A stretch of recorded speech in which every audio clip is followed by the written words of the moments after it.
Hello everyone, today I'm going to play some Grow a Garden modded.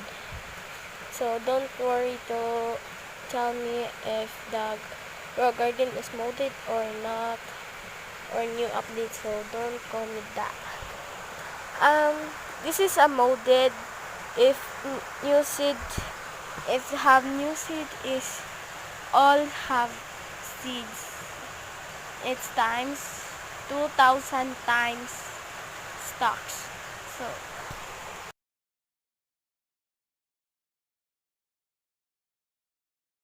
So I'm gonna buy something lotus seed or but I need to buy something seed. I buy some peach seed. So I'm going to my garden and ako I'm going to tanim it. And nidako na siya.